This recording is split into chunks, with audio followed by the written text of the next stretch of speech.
Morning, everyone. Great to see many of you back from yesterday and to welcome new attendees and presenters for today. My name is Richard Sandell. I work here in the Research Centre for Museums and Galleries. That's part of the School of Museum Studies that you're in today. And we're really happy to host day 2 of the symposium. Welcome if you're joining online. I know we had a great attendance and feedback and chat yesterday online, so do share your thoughts and ask any questions where we've got built in time for that. We had a really brilliant day 1. I think it was great. I was getting used again to having in real time events, sort of giddy and excited about that and nervous about all the things that can go wrong, but we had our brilliant team of Cesare, Nicole and Chris and all representatives of the network helping to create what I thought was just a really lovely energy. We had amazing presentations and then lots of fun at the museum, beginning to play and experiment with them about how they could open up different queer perspectives in a ethical and engaging way. It was a really good first day, so thank you. Just housekeeping, so there are bathrooms on the ground floor you'll have seen when you come in. There are also bathrooms behind that wall. You can get out of that door or that door and just make your way to the back of that room. There's refreshments, help yourself at any point, keep it informal, get up and stay hydrated. We'll have little breaks and so on, but don't stand on ceremony, just get stuck in. If we hear a fire alarm, which I hope we won't because we had one early this morning, we all jumped through the roof because we're not used to that.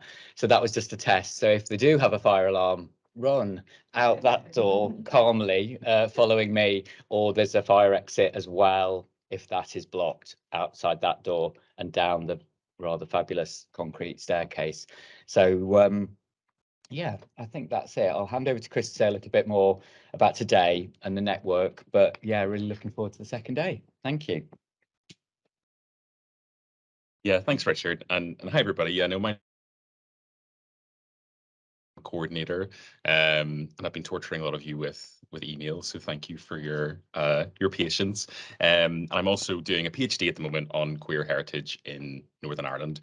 And as Richard said, we had a really fantastic day yesterday. We had a morning of amazing speakers, and then in the afternoon we headed over to Leicester Museum and Art Gallery, who very kindly hosted us as we ran riot and queered their collections, and everyone gave really fabulous, interesting, intelligent feedback. So I think it's fair to say that that will be used by the museum as well. So the input for those of you who were there yesterday will make an active difference to what that museum does. So thank you for that. Just a little bit about the network for those of you that weren't here yesterday. We were founded by English Heritage, Historic England, Historic Royal Palaces, the National Trust and RCMG, where we are today. And we have representatives from all those organizations here, and they have been a massive support in making this network happen and making this symposium happen. The network exists to promote, to encourage, to fund, and to help organizations interested in doing queer heritage and programming. Those who've never done it before can get inspired. Those who are interested in doing it can chat to those who already have. And we're hoping in the future that this will continue to grow into something new. So if you haven't filled out feedback forms, and those of you in the virtual world, I'm waving to you at the camera, we'll have those in the online pack. And those of you in person, we just ask you to try to fill those out. It's basically asking the question of what is next for the network? What do you need from the network, and what can we do to help you as individuals and as organizations as well? But I just want to say a massive thank you to RCMG, to Richard, Cesare, to Nicole for hosting us. I keep calling this in many ways the birthplace of many heritage professionals across the UK. A lot of people have come out of these halls, so it's a real privilege to be here. We've got a really cool lineup today. All speakers have fantastic ideas and projects that they're going to share with us. So I'm really looking forward to hearing them. Just as a note to the people online, all of yesterday's sessions were recorded. So if you missed any of them, they will be accessible, and all of today's will be recorded as well. But you won't be able to access them until we have edited them and put them online. So if there is a link that encourages you to watch them, it's not going to work, but I promise you it is going to work in the near future. So with that said, I think we'll kick off. So our first panel is entitled Queer Museum Toolkits, and it is being hosted or chaired by Sean from Historic England. So I will hand over to Sean. Thank you.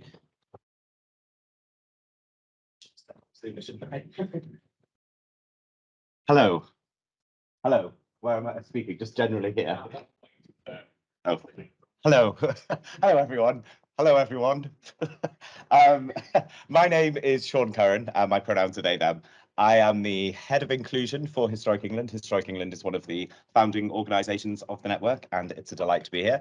And I'm very pleased to be hosting this first panel, which is called Queer Museum Toolkits. And it looks at practical approaches to developing a queer heritage practice.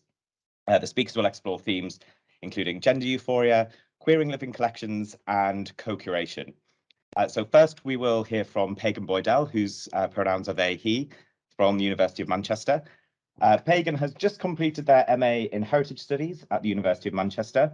He's also worked with HRC on the Creative Climate Resilience Project, exploring industry and biodiversity to create new interpretation boards for the Rochdale Canal in the working class community of Newton Heath. Their key interest within heritage is expanding the narratives presented and challenging societal norms, taking a critical approach to current institutional practices. As a queer and transgender practitioner, they have a specific investment in the development of queer and trans representation. They are passionate about ensuring that the institutional shift towards socially conscious practice and diversification of displays is more than just surface level, and working towards creating methods of curating that empower the communities they represent. So please welcome Pagan. Hi there, can everyone hear me okay? Yeah, okay. So today I'm going to be talking through what was my dissertation project, which was creating a toolkit for collaboratively curating gender euphoria. So before I properly introduce it, I just want to go over this little disclaimer, which I included on the contents page. It was just to outline my approach to the project as a transgender practitioner. So I wanted to say that any cisgender people are welcome and encouraged to read and engage with the toolkit, but to just know that it was a project specifically for trans people and that there might be kind of terminology or content they're not familiar with. I did choose not to include a glossary list of definitions just because I think there's often an expectation for trans practitioners to explain their work, which can then dilute it. But I didn't do this to kind of create an us versus them divide. I think this project has the potential to do the opposite, but it was necessary for me to kind of create a resource and project that is specifically for trans people because those spaces don't currently really exist. So why did I do this project? It was just because as a trans visitor to museums and galleries myself, I wasn't seeing that representation and I just thought about what I wanted to see itself. I approached it as an interdisciplinary project. So academia I looked at was from heritage, intangible cultural heritage, but also gender, community studies, curation, things like that. And it was also important to me that it wasn't just me that was the only trans voice involved in this project. So to try and incorporate some collaboration within the research, I did some primary research, including interviews with practitioners in the cultural heritage field, and also anonymous surveys that were open to anyone at all who identifies as trans, non-binary, or gender non-conforming. It was really great to have these voices involved. Some of them felt like they'd been plucked from my own brain, which is really great to see other people sharing ideas, but they also opened up entirely new perspectives, which I think working together, that's what it's all about. So what is gender euphoria? I think it's difficult to kind of pin it down with one dictionary style definition because it's such a complex emotion. So instead I look to what I got from the community, their responses and how they defined it. A lot of them were rooted in senses of comfort, affirmation, feeling themselves. So one example was a feeling of happiness and finally feeling truly me.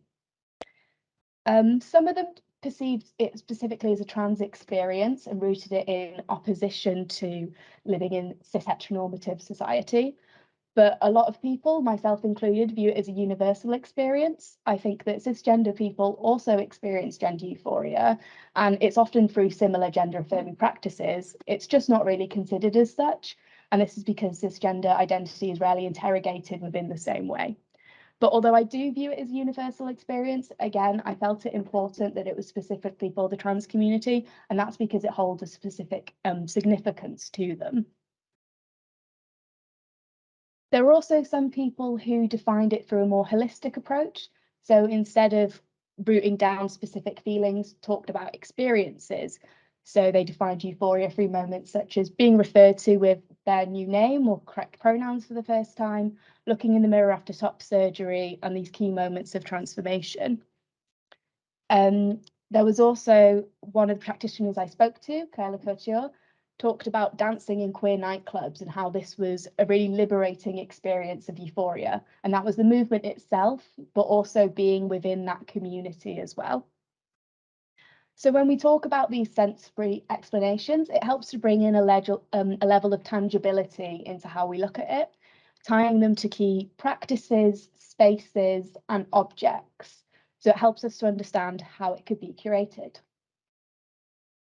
So then how do we tie this into understandings of intangible cultural heritage in general? UNESCO's 2003 Convention for the Safeguarding of Intangible Cultural Heritage, which was a landmark piece of work for it, ties a lot of it down to community, the community significance. So that's the traditions, practices that are significant to and performed within a particular community, and the ways that this knowledge is passed down. So when we apply this to the trans community and gender euphoria, a lot of the responses I had talked about community within their responses. They couldn't separate the two. One quote said, described gender euphoria as the concept at the core of gender and transness. The community was really rooted into this, and many of them related their experiences to euphoria to the trans people that they know, have seen in the media, or historical trans figures.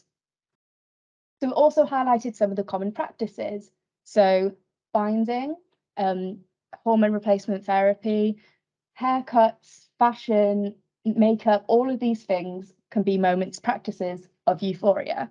And these are shared throughout the community, particularly when it comes to medical transition, which isn't always easy to access. And for people who are newly transitioning, this can really be a lifeline for them. But it's also just sharing these experiences, having somebody to relate to is also really important as well. Trans people can know that they're not alone, but also recognise joy and transness that comes from others as well. So this kind of shows that there's a true symbiotic nature between gender euphoria and the community itself. The two are really deeply entwined, and this helps reaffirm gender euphoria's position as a form of intangible cultural heritage that's important to the community. So why is it important to consider gender euphoria as heritage? If these practices are already happening, why do we need to consider them within one specific box? Well, I think that one issue is that trans representation in heritage is really lacking. It rarely exists at the moment, and when it does, it's often through cisgender curators who already work for the museum. So then the content that's presented is for a cisgender audience as well. Like I said, it's these definitions that are focused on, so it just dilutes the work. So it just becomes talking about what is transness rather than representing their experiences. Also, as well, it can often be treated as a last-minute add-on to LGBT. The T is just sandwiched onto the end. So it felt really important to create something that focuses specifically on trans experiences. Of course, there are also as well examples that don't fit within this. There's some great emerging practices. One key one is the Museum of Transology by E.J. Scott, which was actually a huge inspiration for me in this project. And taking a similar approach to that, I was focusing on self-representation. So trans people can choose how much they want to explain themselves, what they want to use to represent themselves, how much information that they're giving. Also, as well, specifically choosing euphoria as a focus. I think so often when it comes to representing marginalised communities, the focus is on the suffering that they go through, how their identity relates to that. And I think particularly in the current political climate for trans people, it felt more essential than ever to have that space to celebrate joy and show that transness is not only okay, but it's something that's beautiful and can spark joy itself. So for this toolkit, I wanted it to be useful and accessible to anyone, regardless of their knowledge of heritage itself. So for this reason, I included these little practical things for people who might not know what curating is. So this just kind of goes through practical elements, what needs to be considered, but also reaffirms the social responsibility that comes with curating. So it's representing knowledge, especially if it's within a mainstream institution. There's a power that comes with that as well. And part of the reason why I wanted it to be accessible just to just to anyone rather than people with specific knowledge of heritage is because I think, again, talking about outside representation, it creates a divide, an epistemic divide between the academic and the community being represented. So I wanted to help bridge this and make it for anyone to use. So again, this is kind of talking about things to consider when curating an exhibition for those who don't know. Just going through kind of what kind of space do you want it to be in? What should the walls look like? All these things that truly impact the visitor experience. I didn't give too much of a guide for this because I really want people to just use it and adapt it however they would like. As well, I want to stress that for this toolkit, it doesn't have to lead to a whole exhibition. People can just read it and use it as a way to reflect on gender euphoria. It might be that they want to create some art. It might be that they want to share their experience in some ways, or it could lead to an exhibition. It's really meant to be a flexible piece of work. And again, when it comes to what kind of space, this could really be anything. There's no limitation. It's just what you want it to be. There could be a digital exhibition. It could be in a community space. It could be in a mainstream museum. When you're choosing kind of the layout, how do you want people to interact with it? Do you want there to be some kind of timeline or guided route? Do you want to create specific spaces for people to sit down and reflect on what they're seeing? These are all things that need to be considered. But something I did really want to push for was to have interactive elements so people could get involved themselves, have that way to reflect.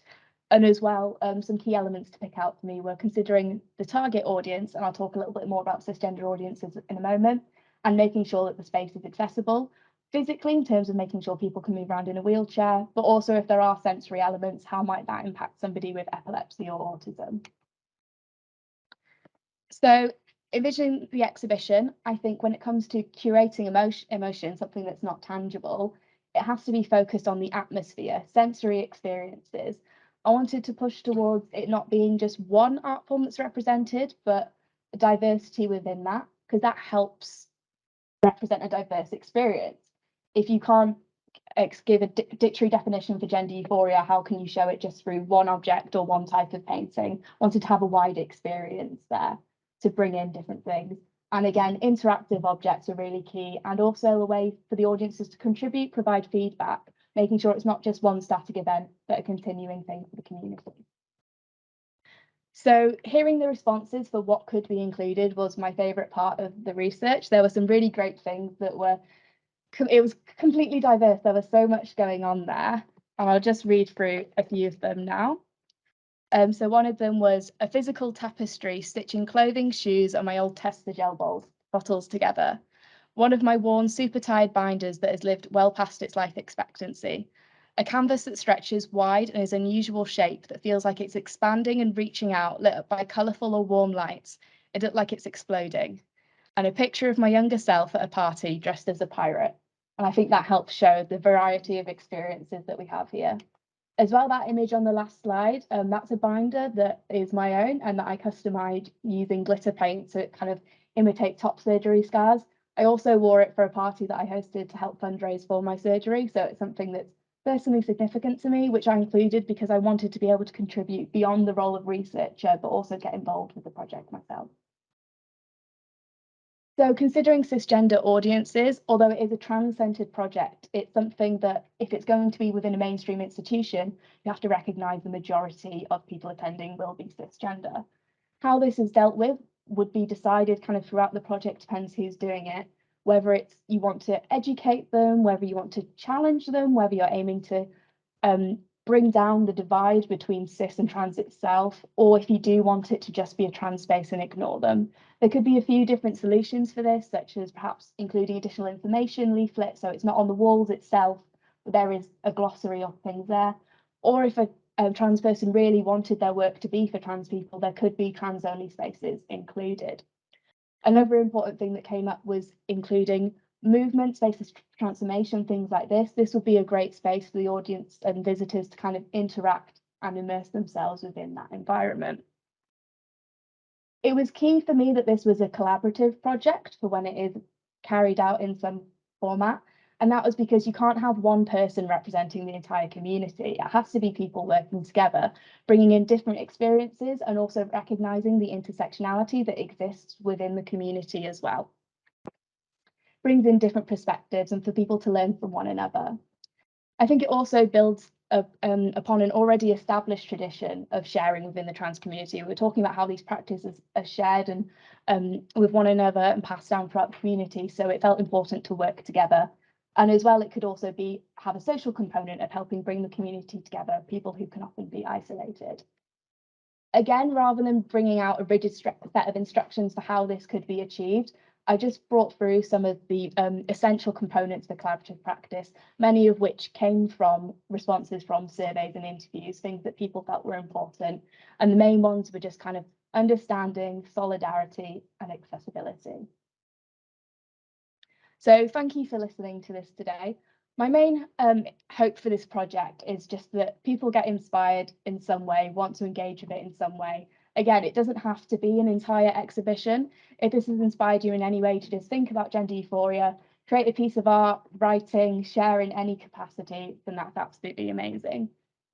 Yeah, so everyone, thank you for listening today. If you have any questions, let me know. And if you do want to get in touch at all, you can find me on Twitter @Transestry or @gender_euphoria on Instagram. Thank you so much.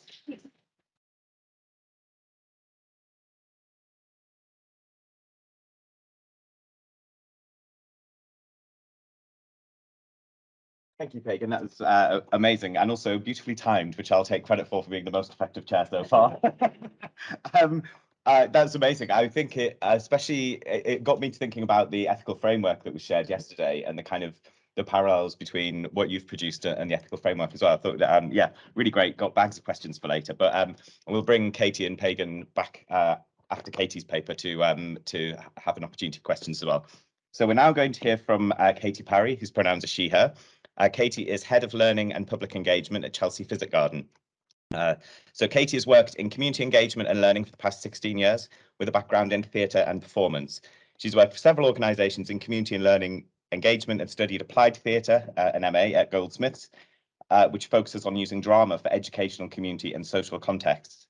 She brought this experience to the heritage sector, working in National Trust properties, Sutton House and then Rainham Hall for 5 years before starting at Chelsea Physic Garden in 2020.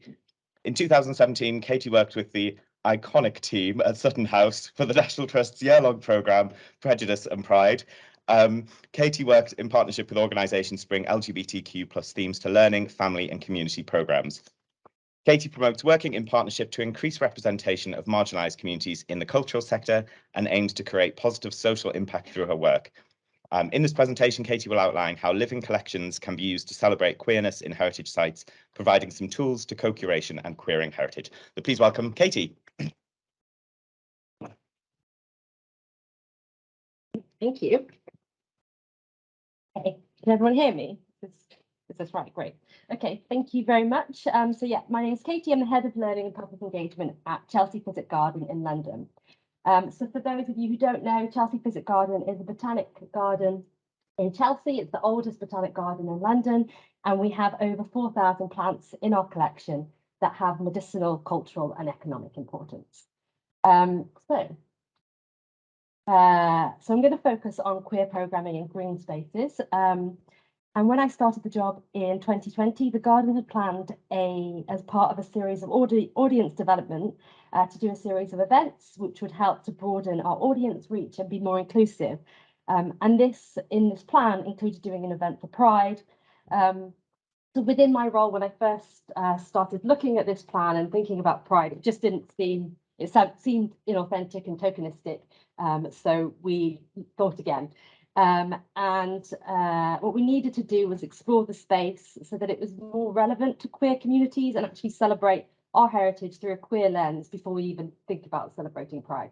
So we had a think and we thought about how we could do a bit more of a broader programme in LGBTQ History Month. So at this point, I thought it's important to say that plants are queer, if you didn't already know.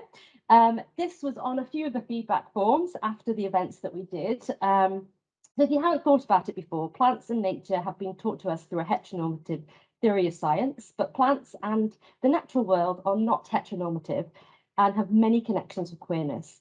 One of these connections is the variety of reproductive methods plants have, how gender norms, which define the science, are as inaccurate in plant life as they are in human life, plants change gender, they reproduce with the same gender, they can reproduce asexually, and in all the same with the science, historically it's missed out queerness. Plants are also significant in queer representation through plants' name being used derogatively to describe people, and then in more recent years, the reclaiming of this. Plants have been symbols in queer love in mythology, and the language of flowers is also a really important part of queer history. So if you're interested in this, I recommend looking at Queer Ecology and this book, Queer Ecology, Sex, Nature, Politics and Desire. The term queer ecology refers to a perspective which views nature, biology and sexuality through a lens of queer theory, and it is the basis of a lot of thinking behind queering plants and the natural world. So as somebody who's worked in living and non-living collections, so just in case people haven't heard this term, living and non-living, living is our plant world and the non-living is everything that's dead, so books and tables and everything that doesn't live. And I love thinking about it like that. So I think that queering green spaces, botanical gardens, historical gardens should be something that is explored more, as living collections offer a really dynamic way of exploring queer theory and demonstrates not only historically that queerness has existed, but that it also exists in nature and every aspect of the world. And this, I think, was really important with some people who are more sceptical about why we were working with queer botany and exploring queer stories. And actually what we found was when volunteers or members said, why are you doing this? We said, do the trail. And a lot of them actually reported back a change of heart, and they said, oh yeah, I really get it, which brought me really a lot of joy, because sometimes that's such a challenge. Not everybody got it, but quite a few people who were skeptical changed their mind, so that's great. So to go back to LGBTQ History Month at Chelsea Physic Garden, in early 2021, I started to look at who might be good to work with and talk to about potential of doing this. So I approached Queer Botany. Queer Botany was started as a research project at Walthamstow Marshes by Sixto Jaquan Savala. And at that point in 2021, they had just completed their research project for their MA, and their Instagram page was getting a lot of traction, but they hadn't worked with a client like us before. So we had a meeting, and after that meeting, we quickly decided to work together and develop a programme for LGBTQ History Month in 2022. Like I said, we have over 4,000 plants in our collection, so I was really excited to start to look at the collection with them and see what could develop. So in February 2022, we launched our LGBTQ plus History Month programme, which was called A Dash of Lavender, and this was in collaboration with Queer Botany. This included a trail which focused on 6 plants visible in our collection in February, which was lavender, sweet violet, banana, yew, the cypress tree and the chain fern. And this was determined by Sixto's research, but also a really interesting walk around the garden and work with our head of plant collections, Nell. And she said that this process has actually changed the way that she thinks about the plants in the garden, and she also agrees that plants are queer. So, a dash of lavender. So for the trail, we replaced our plant labels with new labels and included QR codes on each of these specific plants so people could access more information. We also displayed 2 installations in the garden, which we used the structures that already existed within the gardens to display from. And it was important that the materials were appropriate for the garden, so they were sustainable and complementary to the natural environment, which Sixto really considered, and I think this was a real asset to the partnership and collaboration with Sixto, because it combined his interest in queer botany and design, so we're really lucky there to have that. So the 2 installations included a circle of progressive LGBTQ flags and information about their development, and then also a display of RBKC residents.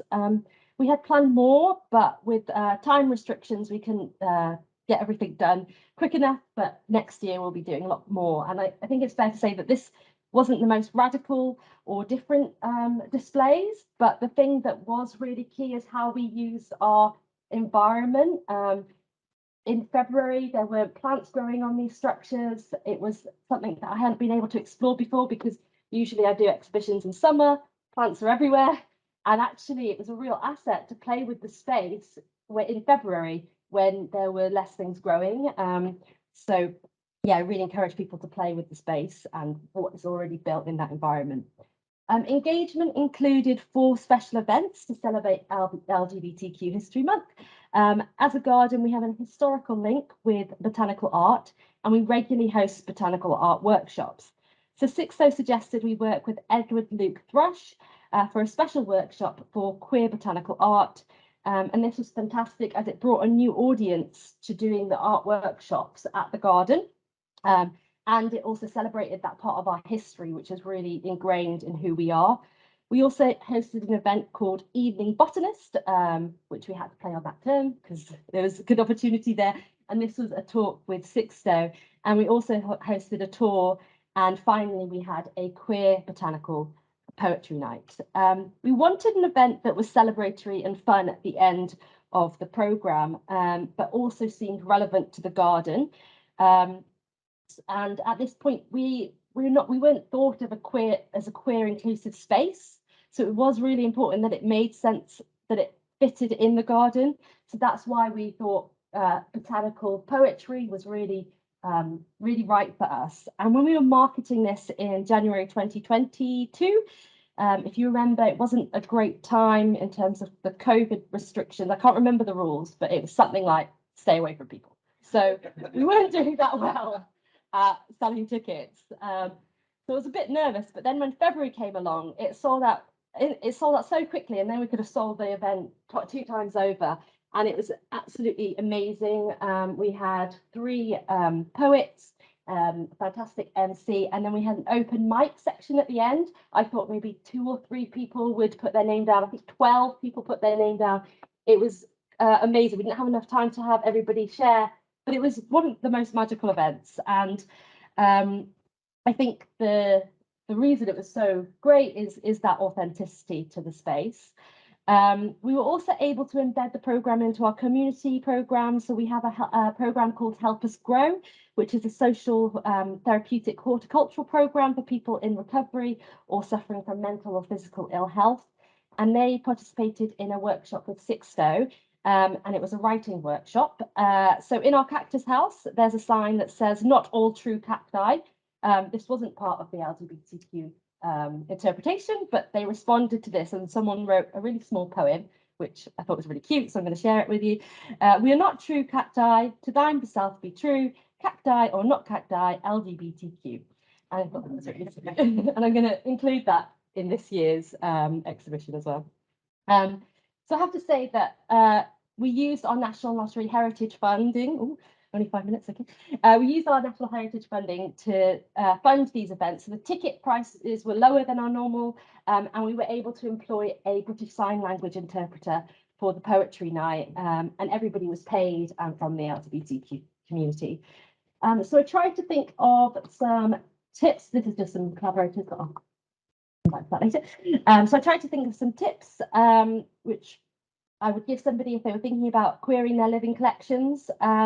So the first thing to reflect is that it was site specific and relevant to our space, which, like any programmes in heritage sites, is generally important and gives grounding to anybody who might challenge it. The partnership with Queer Botany and other collaborators shaped this programme, and the next year we're going to do a lot more collaborative working as well. Having that botanical expertise with the head of plants collections gave us a bit more of a grounding of what we could explore within the garden.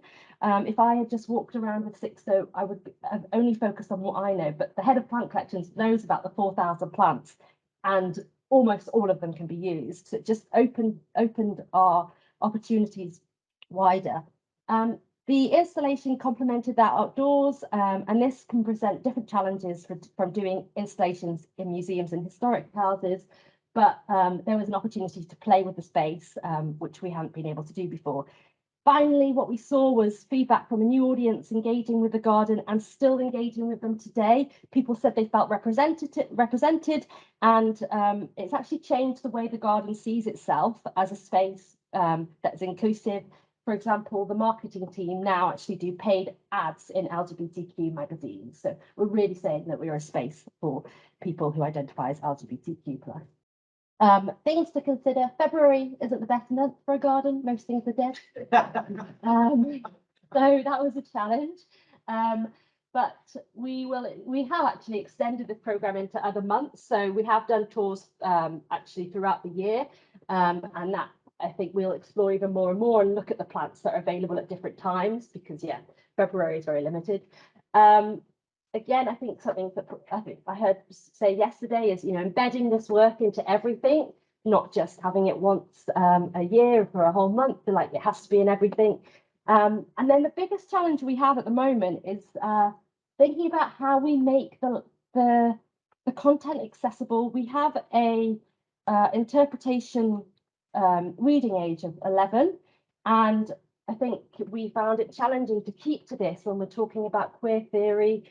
It can be quite academic and quite complex language. Even the word reclaiming is quite a complex word that is very difficult to explain without using the word reclaiming. So we're really exploring how we make the language more accessible. And it is a challenge because it is quite academic. And I don't want to take away from that. So yeah, I would be really interested to hear if people have explored this in your practice and whether you have any tips. Programming with living collections. So I just put 5 kind of tips really. So know what's alive, what's available. Anyone who works in outdoor programming knows that it's in constant flux. Trees are always really good because they don't change as much. So we are embedding some of the trees into the trail this year. But that is also an opportunity because your collection is constantly changing. There's things that you can look at all the time. Research. A plant may not have instantly obvious links to queer theory, but because science is usually written in a heteronormative perspective, so you do need to dig a little bit deeper. And I'd also recommend looking at the cultural links to plants as well. Like above, question the things that you read. Like I said, historically science has been written in a specific way. So if it's possible, work with botanists that are available and try to get them to unpack their thinking a bit, and that can really open what is possible. Partnership working. So the partnership with Queer Botany was really key to this programme. I really can't emphasise that enough. They opened a lot of access to new communities, people that we were working with. It gave authenticity to the programme and representation. And I think it's really important to make sure that you are working in partnership when you are thinking about how you represent people. And then also the final thing is planning how you would interpret the outdoors. So thinking ahead to what the space will be like. I'm sure if people have worked with outdoor spaces, you already do that. But when you're looking at a space in June, thinking about February, it's a completely different space to what you're looking at. And I think that was always the challenge. What we faced is just reminding ourselves this is going to be very different at this time of year. So at the end, I've just included some references, which I found useful. Also, I recommend going onto Sixto's website, Queer Botany. They've got a list of amazing references. So I really recommend looking at that. And then at the bottom, I've also included some Instagram accounts that I follow that have got really interesting content. So I really recommend. That's everything from me.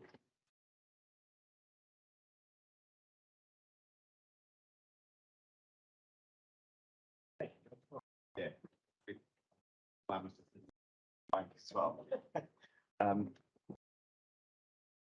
Thank you, Katy, and thank you to Pagan as well. And that was fascinating. I also had the distinct pleasure of visiting. Do you want to just sit there? That worked well yesterday, didn't it?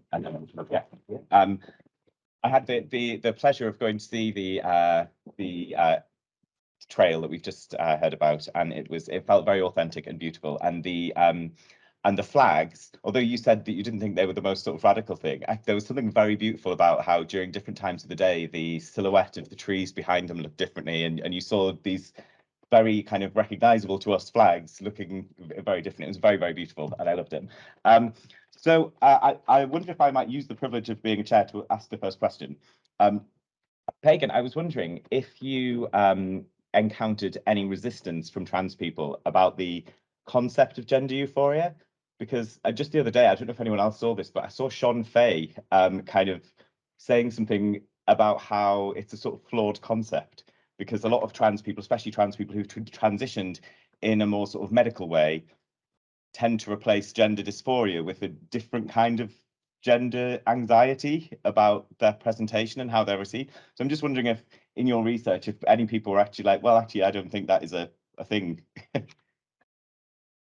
Resistance to it as such, but some people I think maybe struggle to define it, or kind of noted kind of more how it was less kind of distinct moments of euphoria, but kind of settling in, and it became like a calmness overall, so it moved into that kind of sensation. But I think, yeah, no, I understand that, and have seen that from Sean Fay. I think what was important to me is how transness is often defined by dysphoria. I wanted to shift that and how it's viewed, a focus on kind of joy. So rather more than specifically gender euphoria, it's also kind of trans joy as well. Sure, yeah. I really like the way that even just in the way that you presented it, you kind of set some boundaries about cis readers. And I think there's something quite powerful about being quite forceful in your boundaries about like, yes, you can enjoy this, but it's not for you. I really love that. Do we have any questions for Pagan or Katy? Yes, at the back there. Yes, that's Peter. Oh, yeah. All right. So people online can hear you. Oh, thank you. So I've got a question for Pagan. I was just wondering, obviously you were presenting your MA thesis, but I was just wondering if you've made it available online anywhere, on your Twitter or anything? Okay.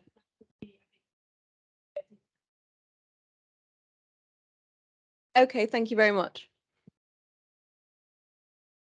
Do you have any more? Oh, we've got a question. Oh, sorry. I really enjoyed both presentations. My question is for Katy, and one of the, I think what you brought up about the relationship between academic discourse of queer theory and queerness in all of these different areas, something that we encounter. I feel like I've encountered loads of times, and it creates it for. I've found that that's been a really important pathway, as you've demonstrated, for people who are outside of the community and who kind of aren't necessarily hostile, but don't really see the relevance as and it provides a really important pathway for those people to kind of come into the fold. And I wondered what if you could talk a little bit more just about some of the ways that you did that, because I think it's a really big opportunity for us to kind of ensure that these projects that we do, it's really important to focus and to include queer communities. But actually, one of the things I think we all want to do as well is broaden out the range of people who feel like this material is relevant to them as well. And that's been something I think has been successful, and be interested to hear a little bit more about that.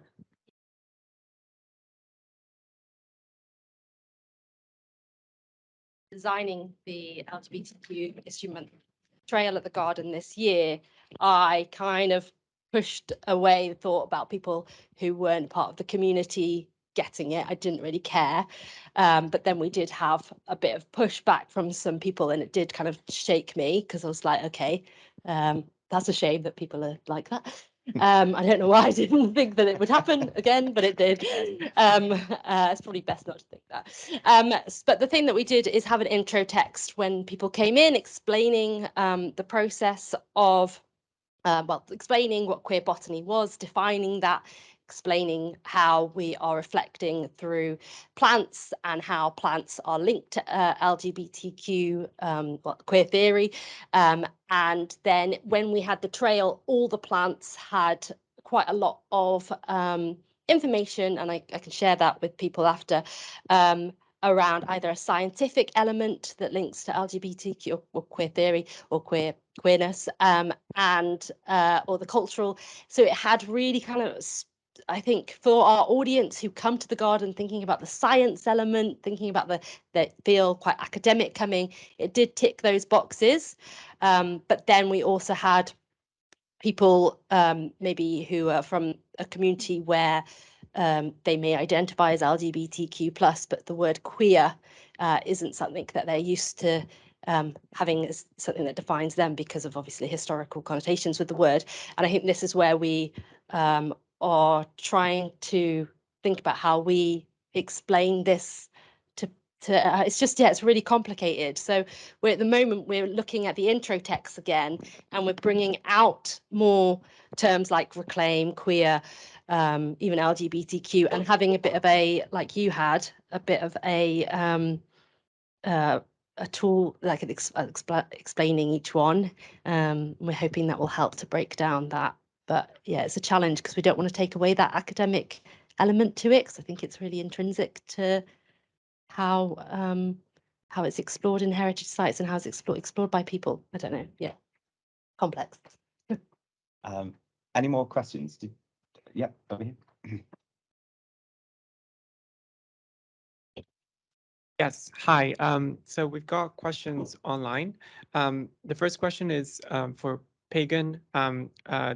Nick is asking if you have thought about or addressed people who might have trans experiences as a category, and it's connected to a previous comment by Nick about how it's also possible that there will be people who are sort of enjoying the content, but who don't currently identify as trans, either because they haven't come to a solid trans identity yet, or because they have moved away from trans identity. And then we have another question for you, Pagan, about the toolkit and where you could find it. It wasn't mic'd previously, so they wanted to reiterate the question. Thank you.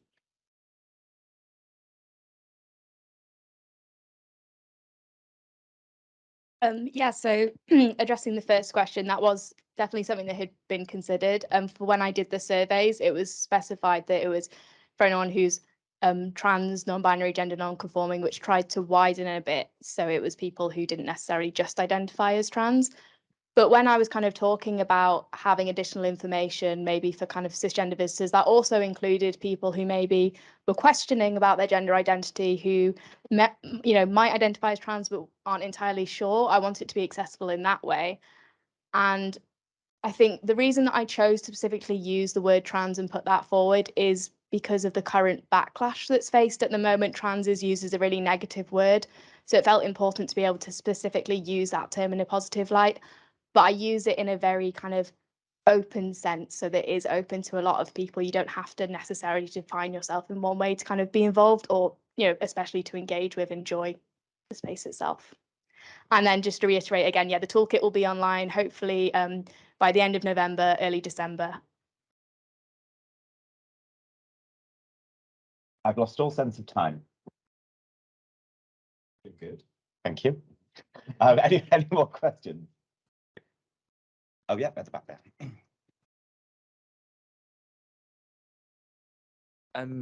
Just a question for Katy in that, as a sort of goal for the project, I guess, just influence people's personal approach to plant keeping, the way they interact with not just plants, but the animal world in general, I guess, where in many ways it is quite gendered and people take sort of gendered assumptions into that. I think a good example is like beekeeping, and where there's just an assumption that like insects and plants fit into like a gendered binary as is like socially understood, and then that treats how people raise sort of plants, or like I guess like breed them in a sense where like they try to bring out feminine traits or masculine traits and treat them in certain ways, and do the same for animals as well. And just how you imagine just challenging that in a way where people go away and then it changes how they treat their own plants, or they treat their own animals, or their own like I guess living objects which aren't human and stuff like that.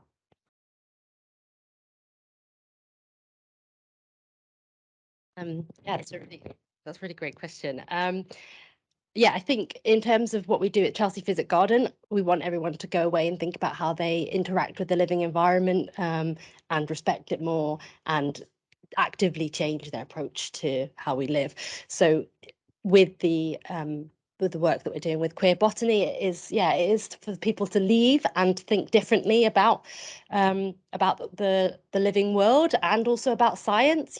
Think about what we have been taught, and rethink that, because it has been taught to us in a really binary way, and it does change the way that we look after plants, animals, everything. So we need to question that. So yeah, I guess big term, I think same with Sixto from Queer Botany is changing how we also think about how we look after everything, and how our botanists also change their way that they talk about and view the plants, and what they prioritize as well. Yeah, I think there's a lot that can happen through changing that perspective. So hopefully if someone comes to the garden and explores that trail, they will be thinking differently. But yeah, it's a big thing to hopefully change. It makes me think, actually, at Historic England, two of our kind of corporate priorities are around inclusion, diversity and climate change. And I think in the inclusion team, we're trying to figure out if there's a connection when it comes to the historic environment. And I'm sure there is. We just haven't found it yet.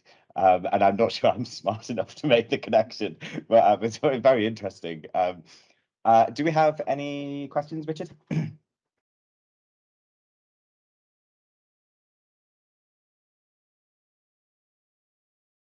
Great, thanks.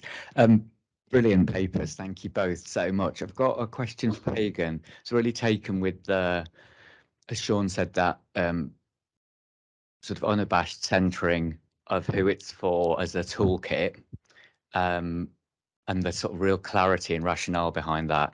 And then, because we're also thinking about museums, and you brought in spaces and where, so if I understand correctly, the toolkit's kind of equipping trans people to have the choice to do and curate anywhere, but you also then introduce and say, and if it's in museums, recognise who that audience might be. So it just got me thinking about the sort of inherent tension in museums that, as you know, try and sort of think about how it can be for everyone and also serve underserved and targeted communities. And I was just, so it got me thinking about, are there, and have you thought more about this, are there spaces, the only ones I could think of would be like spaces that are definitely for children only and are actively shaped that way so that you can only enter them if you are a child or if you are a parent with a child or an adult with a child. So just the opportunities and challenges of museums, sort of universal aims, but the possibilities for them to have spaces that are set aside for particular groups. Does that make sense?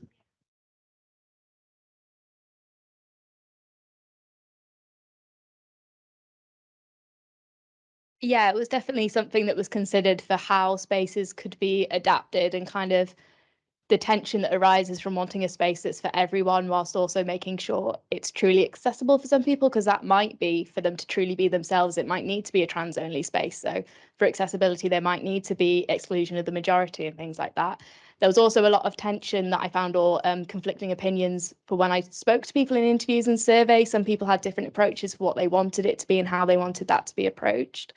But in terms of kind of, especially in the space as well, I thought about there's been previous examples in museums when it's representing Indigenous cultures and who can see that as well. There's been certain kind of barriers for, well, if you're not part of this community, you can't see this, and how museums have had to deal with that.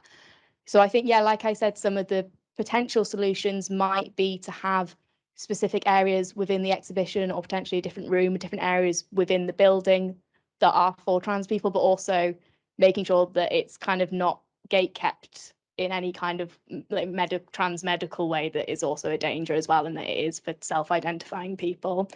Or might be as well, like I said, to kind of information wise, to have those additional resources as well, just to make sure that people do feel welcomed.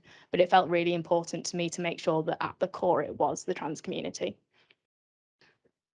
I think there's something there that we could learn as a sector from other areas of the world, thinking about, you know, supermarkets who have a special hour for older people, a special hour for neurodivergent people, cinemas that have special screenings, so, you know, swimming pools that have kind of, you know, lates that are just for trans people, and you know, I think there are ways of doing it with it being sort of a positive additional thing rather than a restrictive kind of you can't see this sort of thing.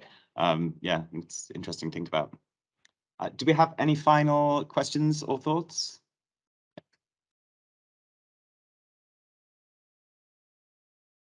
I guess like a question for both in how an inclusion of other practices, specifically in the sense of decolonial practices and anti-racist practices, with like plant keeping, especially how oftentimes like an indigenous approach to plants and an indigenous treatment of them being lost to history and sort of erased, and then reclaiming that and displaying that without appropriating it, and just the sort of divide with doing that. And then for Pagan as well, where an inclusion of, I guess, how do you include and represent how gendered experiences and gendered euphoria have like historically been very connected to race as well, and then also colonialism, and just challenging that and having a space for people who like historically had their gender sort of expressions denied from them, or sort of, I guess, just excluded from it, even without being trans, and just representing the history of that as well. Nothing like a big challenging meaty one for the end, is there? Yeah, so that's kind of something that I did consider with my research, especially one of the reasons I want it to be a collaborative project is to get as many voices included as possible and represent different areas of transness, and as well understanding the language we use as well and how that can be adapted. Again, I use transness in a really open way, but some people might not want to use that for themselves, that's fine. And understanding that how we currently define transness and gender itself is rooted by colonial understandings of gender. So I look to kind of also incorporating an understanding that there are plenty of Indigenous communities who don't define gender in the same way, and maybe, you know, that might not be considered trans as we understand, but there are those identities that exist as well. And just kind of going back to, I said that cisness is rarely considered in the same way, and it's not interrogated, but that's not true for all communities. So particularly the work of Angela Davis, Women, Race and Class, is a really interesting view into how Black women have their femininity divide. So there might be gender euphoria found in that is also kind of in opposition to the norm as well, incorporating as many different people and perspectives as possible. Did Katy want to respond to that as well? So actually your last question, I was thinking actually needed to add about the colonial connotations of science and plants, and how we look after animals as well. There's so much that is responsible for how we view our living world, and it goes into queer theory of botany as well.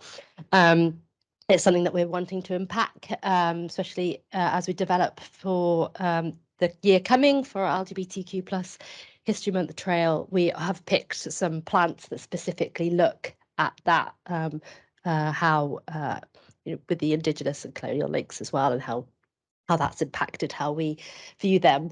So it's something that I think you can't explore one without the other, and I don't think we did that well this year. We didn't really have the opportunity with the plants that we chose to be able to talk about that narrative, but we will be going forward. And in every bit of our interpretation, we're really exploring how we talk about our plants, focusing on how we respect Indigenous knowledge and the colonial impact of the plant trade, because it is completely within our collection 100%. It's what we're founded on. So we've got a lot of work to do on that. Yeah. Okay, let's have another round of applause for Pagan and Katy.